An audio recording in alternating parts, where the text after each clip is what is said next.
very much. It's a great honor to have the president. The Kurds are very well protected, plus they know how to fight. And by the way, they're no angels, but they were with us. They are no angels, but they are fighting. We are largely out of that area. We're very well set. We have quite a contingent right nearby of soldiers and of the finest equipment in the world. I don't think we'll have to use it. So Syria is either negotiating with or talking to Turkey. We're also talking to Turkey. We put massive sanctions on Turkey. Sanctions work, frankly, better than fighting. Syria wanting to take back their land, that's a whole different story. If Syria wants to fight for their land, that's up to Turkey and Syria, as it has been for hundreds of years. They've been fighting, and the Kurds have been fighting for hundreds of years. That whole mess, it's been going along for a long time. Syria may have some help with Russia, and that's fine. It's a lot of sand. They've got a lot of sand over there, so there's a lot of sand that they can play with. Supposed to be there for 30 days. We stayed for 10 years, and it's time for us to come home. We're not a policing agent, and it's time for us to come home. But we're working with Turkey. We're working with talking to everybody in the area, whatever we can do to keep it stable or stabilize it as much as possible, knowing that it's possibly never going to be very stable. And I think we're in a very good position in the Middle East. I think we're very, very strong in the Middle East. Iran is going to hell. But I think we're doing a very good job in the sense of strategically. We have Syria talking about their land. It's not our land. Turkey has gone into Syria. And if Turkey goes into Syria, that's between Turkey and Syria. It's not between Turkey and the United States, like a lot of stupid people would like you to believe. If Russia wants to get involved with Syria, that's really up to them. They have a problem with Turkey. They have a problem at a border. It's not our border. We shouldn't be losing lives over it.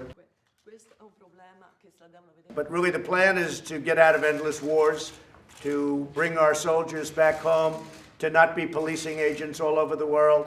If you look at other countries, Russia, China, they don't have countries to take care of. We're close to 90 countries in one form or another. We're in 90 countries all over the world policing, and frankly, many of those countries, they don't respect what we're doing. They don't even like what we're doing, and they don't like us.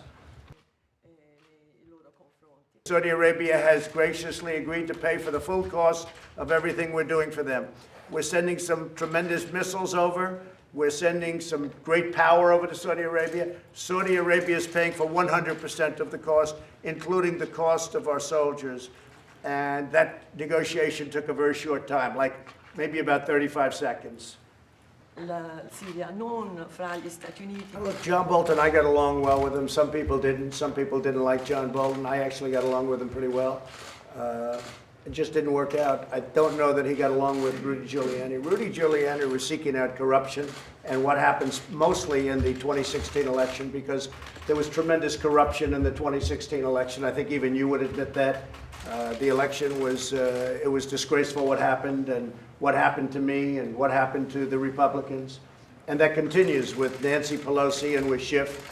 Adam Schiff got caught making up statements that he said I said that I didn't say, which is fraud. I mean, it's purely fraudulent. So it continues. So Rudy saw that, and I can tell you Rudy Giuliani, because he was very, very incensed at the horrible things that he saw, as are many people, okay, and many Republicans. And the Republicans have been treated very unfairly by the Democrats. I'll say this. Paul Ryan would never issue a subpoena. I don't say right or wrong. He wouldn't do it. He had too much respect for our country. Nancy Pelosi hands them out like cookies. Everybody, I don't even know these people. And for the most part, people like that at testify, I don't even know who they are. I never even heard of some of them, most of them. But I have all these people testifying. And then they leak out. They don't say the good parts. They only say the bad parts. We're not allowed to representation. We're not allowed to lawyers. We're not allowed to have anything. The Democrats are treating the Republicans very, very badly.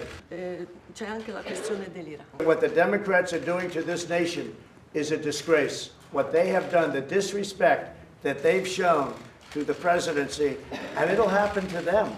Because if the Republicans have the House, which I think they will, because of impeachment, I think that because of this nonsense impeachment. It's based on a perfect phone conversation, an absolutely perfect phone conversation with the president of Ukraine. Occuparsi della